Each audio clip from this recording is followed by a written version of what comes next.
இந்த வீடியோ பதிவு எதை பற்றினா, அதாவது நம்ம தோட்டத்தில் மண் வந்து களிமண் அல்லது கலர் மண்ணாக இருந்துச்சுன்னா நம்ம எப்படி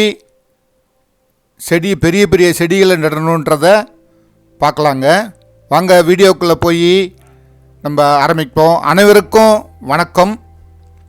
இப்போ பாருங்கள், நான் 2 பெரிய குழியை எடுத்திருக்கேன். 3 அடிக்கு 3 அடி ஆழத்துலையும் ரவுண்டு வடிவத்தில் 2 குழியை எடுத்திருக்கேன்.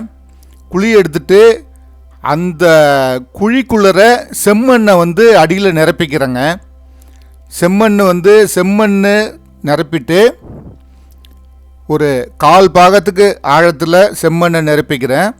அதுக்கப்புறம் வந்து என்ன பண்ணுறேன்னா, அதாவது செம்மண், மண்புழு உரம் அல்லது மக்கிய தொழு உரம் எதாக இருந்தாலும் பரவாயில்ல, அது எல்லாத்தையும் கலந்து கொண்டு வந்து அந்த குழிகளை வந்து நிரப்பிக்கிறேங்க. அந்த க்ரோ பேக் சைஸு எவ்வளோ வச்சா நம்ம எவ்வளோ இதுக்கு வரும் அப்படின்றத.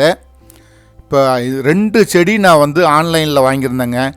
ஒன்று வந்து வியட்நாம் ஏர்லி ஜாக் அப்படின்ற ஒரு செடியும், அப்புறம் வந்து ஜப்பான் ரெட் டைமண்ட் அப்படின்ற ஒரு கொய்யா செடியும் வாங்கியிருக்கேன். இப்போ பாருங்கள், நீங்கள் பார்க்குறது வந்து இப்போ வந்து ஜப்பான் இது வியட்நாம் ஏர்லி பலாங்க. வியட்நாம் ஏர்லி பலா.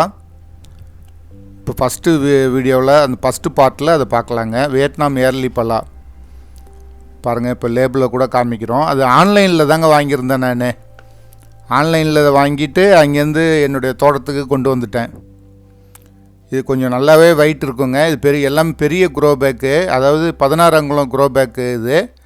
இதில் வந்து வைக்கிறதுக்கு முன்னாடி என்ன ப்ரொசீஜர்னு பார்த்தீங்கன்னா, அப்படி கவுத்து போட்டு அப்படியே நம்ம தூக்கி வைக்க முடியாதுங்க டப்புன்னு.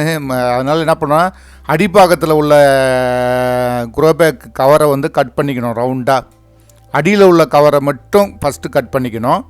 அதுக்கப்புறம் பார்த்திங்கன்னா இந்த செடியை வச்சதுக்கப்புறம் நம்ம வந்து இந்த ஒரு க்ரோ பேக்கை பர்டிகுலராக கட் பண்ணோம்னா அப்படியே இந்த க்ரோ பேக்கை பிழித்து வச்சிடலாங்க.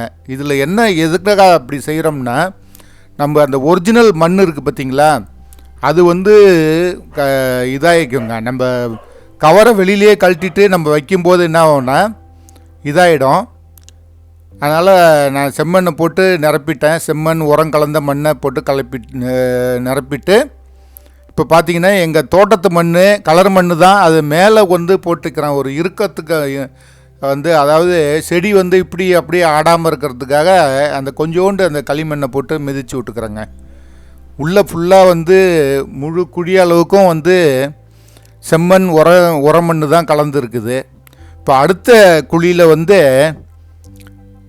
ஜப்பான் ரெட் டைமண்ட் அப்படின்ற ஒரு கொய்யா செடியை தாங்க அதை பார்க்க போகிறோம். அதுக்கு முன்னாடி இந்த குழியில் வந்து கொஞ்சம் நிரப்பிக்கிறோங்க. அதாவது நம்ம க்ரோ பேக் அதை உள்ளே வச்சோம்னா அது கரெக்டாக அந்த ஹைட்டு கிராஃப்டட் பார்த்து வந்து மேலே தெரியணுங்க. இது வந்து ஏர்லேயரிங் பண்ண செடின்னு நினைக்கிறேன். இது வந்து அந்த க்ரோ பேக்கில் வந்து பார்த்திங்கன்னா இப்போ பாருங்கள், பேக்கிங்கை வந்து ரிமூவ் பண்ணிவிட்டு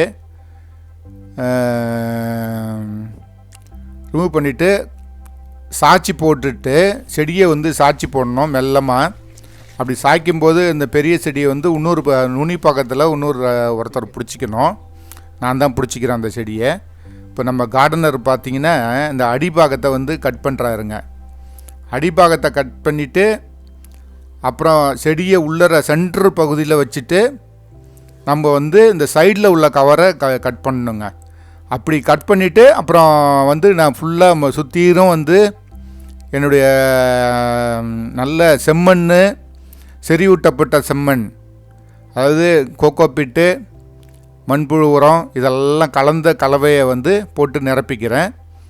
அதுக்கப்புறம் கொஞ்சோண்டு கிரிப்புக்காக வந்து எங்கள் தோட்டத்து மண்ணையும் நிரப்பிப்பாங்க மேலே மட்டும்.